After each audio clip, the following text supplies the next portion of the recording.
कर दिखाने की लगन हो तो उसके लिए कोई भी राह मुश्किल नहीं होती।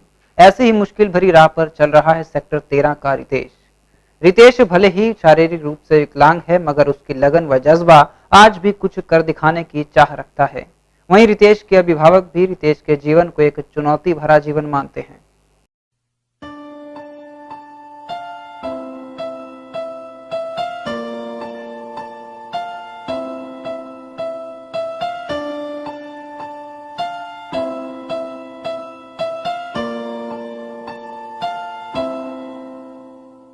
कहते हैं कि यदि मन में कुछ करने की चाह हो तो कोई भी मुश्किल आड़े नहीं आती। ऐसे ही एक शख्स जिंदगी की हर मुश्किल को जीतता हुआ आगे बढ़ रहा है। जी हाँ, हम बात कर रहे हैं सेक्टर 13 में रहने वाले रितेश की।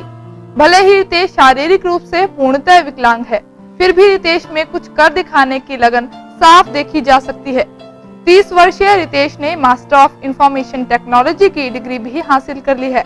इसके अलावा रितेश ने PGDCA BSc की भी परीक्षा उत्तीर्ण कर ली है। रितेश का मानना है कि उसकी मेहनत में विकलांगता कहीं आड़े नहीं आ रही। उनका कहना है कि यदि सरकार उन्हें किसी विशेष श्रेणी के तहत रोजगार या सरकारी नौकरी उपलब्ध करवाए तो वह एक बड़ी मेहनत व निष्ठा से अपने काम को बखूबी कर सकता है।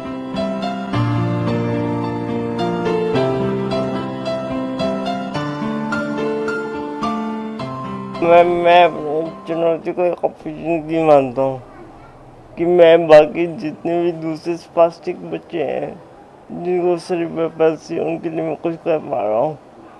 तो अपने एक्सपीरियंस के द्वारा मैंने मुद्रा के द्वारा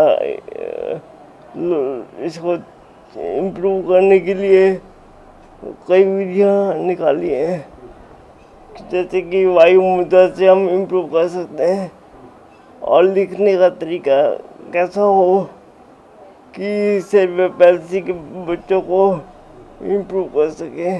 बहुत अच्छा शो करते हैं अगर परिवार के पेशेंट लोग से वो नहीं करते तो मैं यहाँ तक पहुँचना मुश्किल नहीं, नामुमकिन था। मैं ये चाहता कि जो रिजर्वेशन है, जॉब रिजर्वेशन, उसमें स्पास्टिक्स के लिए अलग से कोटा किया जाए था, क्योंकि जो फिजिकली हैंडीकैप में स्पास्टिक्स पीछे रह जाते हैं जॉब के लेने में। इसलिए मैं चाहूँगा कि गवर्नमेंट एक कैटेगरी बना दे रिजर्वेशन में।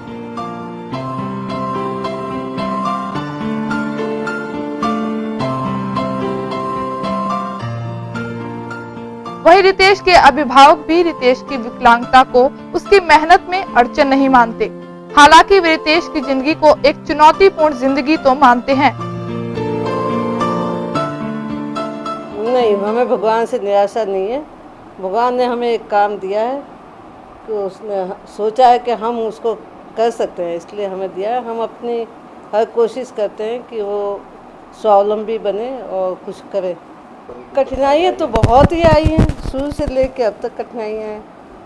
जैसे शुरू में चलना करना तो बिल्कुल था ही नहीं, अभी भी मुश्किल है। स्कूल में उसको दाखिला नहीं दे रहे थे कोई। सरकार से उम्मीद करते हैं कि ऐसे लोगों को दे। मुश्किल ये है कि इन लोगों को पोलियो वालों के साथ इकट्ठा कर रखा है, तो पोलियो वालों को लेकर तो और मुश्किल है। इनके तो चारों अंग, हाथ पैर सारा ही इफेक्ट, तो इन लोगों के लिए एक सेरेब्रल पैल्सी के लिए एक अलग कैटेगरी बनानी चाहिए उसी में, ताकि इनको जॉब मिल सके। तो अभी तक तो ऐसी कोई उम्मीद नहीं है कि बिल्कुल हमें आगे भविष्य की ज़्यादा चिंता है। अभी तो हमें पता है हम कर लेते हैं, आगे भविष्य की चिंता है कि कैसे करेगा। जितना हो सका मैं हम लोग इसको आज तक इस स्टेज पर ले आए हैं। इसमें इनका माताजी का, इसकी छोटी बहन का भी बहुत सहयोग रहा और समाज का भी।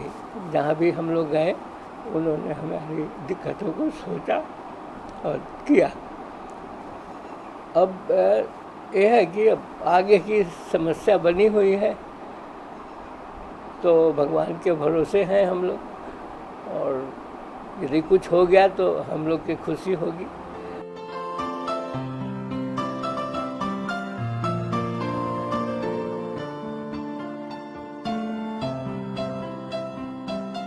गौरतलब है कि रितेश अपने दिनचर्या के काम बिना किसी की सहायता के कर लेते हैं, चाहे बाजार से सामान लाना हो या लैपटॉप पर काम करना।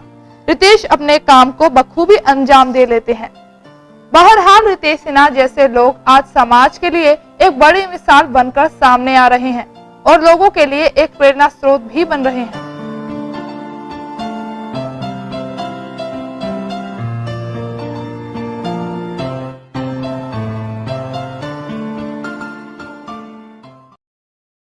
और चलते चलते